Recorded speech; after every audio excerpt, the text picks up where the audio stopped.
प्रकाश की पत्नी का देहांत कुछ सालों पहले ही किसी बीमारी के चलते हो गया था, जिसके बाद प्रकाश ने अपनी दो बेटियों राधिका और राधा और सबसे छोटे बेटे धीरज को बहुत ही प्यार से पाल पोस कर बड़ा किया था। कुछ समय बाद में राधिका और राधा के लिए दो अलग अलग घरों का रिश्ता आता है, जिसके बारे में प्रकाश अपनी दोनों बेटियों से बात करते हुए कहता है। मेरे बच्चों, आज तक हमने अपने घर में जो भी फैसला लिया है सबने मिलकर लिया है, इसलिए मैं चाहता हूँ कि यह फैसला भी हम सब लोग मिलकर लें। राधिका और राधा के लिए बहुत अच्छे घरों से रिश्ता आया है। जहाँ राधिका के लिए शहर के घर का रिश्ता आया है, तो वहीं राधा के लिए यहीं पास के गांव का रिश्ता आया है। अब ऐसे में मेरे समझ में ये नहीं आ रहा कि मुझे क्या करना चाहिए। पिताजी, ऐसे में इतना सोचने की कौन सी बात है। आप जो भी हमारे लिए करेंगे अच्छा ही करेंगे, इसलिए आप बिना कुछ सोचे ही निसंकोच हमारी शादी तय कर दीजिए। पिताजी, अगर मेरी शादी पास के ही किसी गांव में होती है तो जब जरूरत पड़े मैं आपकी देखभाल करने भी आ जाया करूंगी।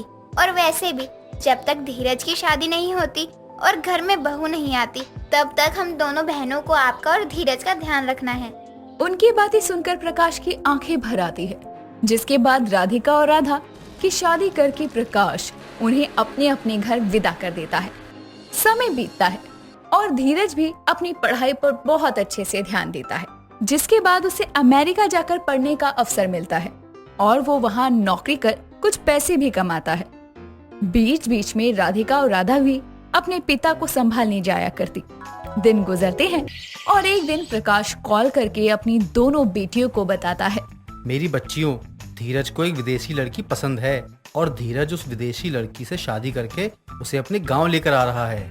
जिसके बाद दोनों भी अपनी भाभी से मिलने के लिए गांव आती हैं और राधिका कहती है, भाभी, आपको यहाँ का कोई खाना वाना बनाना नहीं आता होगा, इसीलिए मैं आपको शहर का खाना बनाना सिखाऊंगी। भाभी को पापा और भाई के साथ अब गांव में ही रहना है, तो फिर शहर का खाना सीखकर आखिर करना क्या है। ये बर्गर पिज्जा वगैरह खाने से सिर्फ पेट खराब होता है और कुछ नहीं। आपको मैं दाल रोटी चूरमा और अपना देसी खाना बनाना सिखाऊंगी। ओह माय गॉड धीरज, आपके दोनों सिस्टर कितना लड़ते हैं। ऐसे में हम ये फैसला कैसे करेगा कि हमको कौन सा खाना बनाना सीखना है। मारिया को परेशान देखकर धीरज भी परेशान हो जाता है। इसके बाद धीरज कुछ सोचकर एक फैसला सुनाता है। अब तो एक ही तरीका है जिससे हम ये पता लगा सकते हैं कि मारिया राधा दीदी से गांव का देसी खाना बनाना सीखेगी या फिर राधिका दीदी से शहर का खाना बनाना। क्या? कल हम लोग ने एक प्रतियोगिता रखेंगे और उसमें आप दोनों को खाना बनाना है। राधा दीदी आप खाना बनाएंगी अपने गांव के स्टाइल में और राधिका दीदी आप शहर के स्टाइल में, और जिसका खाना सबसे बेस्ट होगा मारिया वही खाना बनाना सीखेगी। सबको धीरज की बात बहुत अच्छी लगती है, जिसके बाद राधा और राधिका रसोई में जाती हैं और खाना बनाने की खूब प्रैक्टिस करती हैं। वो खाना बनाने का सारा जरूरी सामान लाकर भी रसोई में रख देती हैं। दिन गुजरता है और राधा राधिका दोनों को नींद नहीं आती, क्योंकि दोनों को अपनी नई नवीली भाभी की नजर में खुद को सही और अच्छा साबित करना था। जिसके बाद राधा करवटें बदलते हुए कहती है, कुछ भी हो जाए, जीतेगा तो गांव का ही खाना। वहीं दूसरी तरफ राधिका भी कल होने वाली प्रतियोगिता को लेकर बेचैन थी और वो अपने आप से कहती है, कुछ भी हो जाए, आखिर सबको पसंद तो शहर का खाना ही आता है। देखना, शहर का खाना ही जीतेगा।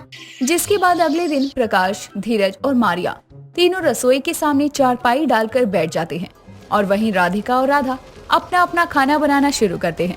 जहां राधा गांव का देसी खाना जैसे कि दाल चावल रोटी सूखी सब्जी खीर बना रही थी, वहीं राधिका शहर का खाना पास्ता फ्राइड राइस और भी बहुत कुछ बनाती है। प्रतियोगिता खत्म होती है। दोनों ही खाना बना चुके थे, लेकिन सब थक गए थे, इसीलिए आधे घंटे बाद ही खाना खाएंगे ये फैसला होता है और सब लोग इधर उधर सुस्ताने के लिए चले जाते हैं। जिसके बाद राधिका मौका पाकर राधा के खाने के पास आती है और कहती है, मैंने इतने सालों से गांव का खाना नहीं खाया है। मैं जानती हूँ कि गांव के खाने का कोई मुकाबला नहीं है। वो तो मुझे मेरी भाभी के आगे नंबर बनाने थे, इसलिए मैंने ये सब कहा। जानती हूँ कि राधा का खाना जीत जाएगा, इसलिए मुझे इसमें मिलावट करनी ही होगी। राधिका ये बोलकर राधा के खाने में बहुत सारी लाल मिर्च, नमक और चीनी इत्यादि मिला देती है और चैन की सांस लेकर रसोई से बाहर निकल जाती है। वहीं दूसरी तरफ राधा के दिल में भी यही डर सता रहा था वो भी राधिका के खाने के पास कुछ देर बाद आती है और रसोई में खड़ी होकर खुद से कहती है, गांव जितना भी तरक्की कर ले, शहर का मुकाबला नहीं कर सकता। और मैं जानती हूँ कि आजकल गांव का खाना गाना किसी को भी पसंद नहीं आता है। हर कोई शहर के खाने की तरफ ही भागता है। इसलिए मारिया को भी शहर का ही खाना पसंद आएगा। और वो तो वैसे भी अंग्रेजन है, इसलिए मुझे राधिका के खाने में मिलावट करनी ही होगी। राधा ये बोलकर राधिका के खाने में नमक, चीनी और लाल मिर्च मिला देती है और रसोई से चली जाती है। कुछ देर बाद सब लोग खाना खाने बैठ जाते हैं और मारिया को ये सारा खाना चक्कर बताना था। सारा खाना उसके आगे परोसा जाता है और वो सबसे पहले राधिका का शहर का खाना फ्राइड राइस खाती है, जिसे खाते ही उसकी आंखों से आंसू आने लगते हैं। और धीरज कहता है, क्या हो गया मारिया, तुम इतनी परेशान क्यों लग रही हो और तुम्हारी आंखों में आंसू क्यों आ रहे हैं? अब मैं धीरज को कैसे बताएगा कि राधिका दीदी ने इसमें इतनी मिर्ची डाले हैं जितने मैंने अपनी लाइफ में नहीं खाए हैं। ये बात से राधिका दीदी का दिल टूट जाएंगे। नहीं धीरज जी, इसको खा के मुझे मेरा मॉम का याद आ गई। मेरी मॉम भी बहुत हर्ट थी, बिल्कुल इस फ्राइड राइस की तरह, इसलिए मेरी आंख भर आए।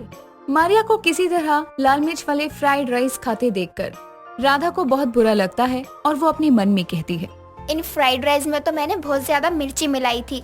मैं ये भूल गई थी कि फ्राइड राइस मारिया को खाने पड़ेंगे। वो बेचारी राधिका का दिल रखने के लिए इतनी मिर्ची वाले फ्राइड राइस खा रही है। इससे अच्छी लड़की धीरज को कहाँ मिलेगी। फ्राइड राइस खाने के बाद में जब मारिया को मिर्ची लगती है तो फिर वो राधा की स्वीट डिश यानी खीर खाने का मन बनाती है। उसके बाद जैसे ही वो खीर की कटोरी और चम्मच उठाकर खीर को चखती है तो उसका बुरा सा मुंह बन जाता है और राधिका अपने मन में कहती है, हाय राम जी, अब तो लगता है मेरी पोल खुल ही जाएगी। मारिया उस खीर को खाकर उसकी तारीफ करते हुए कहती है, वाओ, ये तो बहुत अच्छा बना है। इस सॉल्टी, मेरा मतलब इस स्वीट खीर को खाकर मेरा दिल बागबान हो गया। राधिका ये बात सुनकर अपने मन में कहती है, या तो ये सस्ते नशे करती है या फिर राधा का दिल रखने के लिए झूठ बोल रही है। इस खीर में तो मैंने अपने हाथों से नमक डाला था, ये कैसे अच्छी लग सकती है। राधिका सच का पता लगाने के लिए खुद उस खीर को मारिया से लेने लगती है, लेकिन मारिया उस खीर की कटोरी को ना देकर खुद खीर को जल्दी से पी जाती है, जिसके बाद मारिया से वो स्वाद सहन नहीं होता और मारिया को उल्टियां होने लगती है। ये सब कुछ देखकर राधा राधिका को अपनी अपनी गलती का एहसास होता है कि आखिर उन्होंने शहर और गांव के खाने की प्रतियोगिता की वजह से मारिया की तबीयत के साथ खिलवाड़ किया। मारिया का इलाज करवाया जाता है, जिससे मारिया को अब अच्छा महसूस होता है। जिसके बाद राधा और राधिका मारिया से माफी मांगते हैं। माफ कर दो, मैंने राधिका के खाने के साथ मिलावट की थी, जिस वजह से वे खाना तुम्हें खाना पड़ा और आज तुम बीमार हो गई। मुझे भी माफ कर दो मारिया, मुझे लगा था राधा का खाना तुमको ज्यादा पसंद आएगा, इसलिए मैंने भी राधा के खाने में मिलावट की थी। लेकिन तुमने हम दोनों का ही दिल रखा और मन रखने के लिए दोनों के खाने की तारीफ करी और वह घटिया खाना भी खाया। इसी को तो फैमिली कहते हैंगे, और एक फैमिली में तो मिलकर रहते हैं ना सब। ये मुझे मेरी फ्रेंच मॉम ने सिखाया था। और रही शहर का और गांव का खाना सीखने की बात, तो आप दोनों ने ही मुझे गांव और शहर का दोनों का खाना खिला दो। मेरा मतलब है सिखा दो, और आप दोनों को विदेश खाना बनाना मैं सिखाएगी।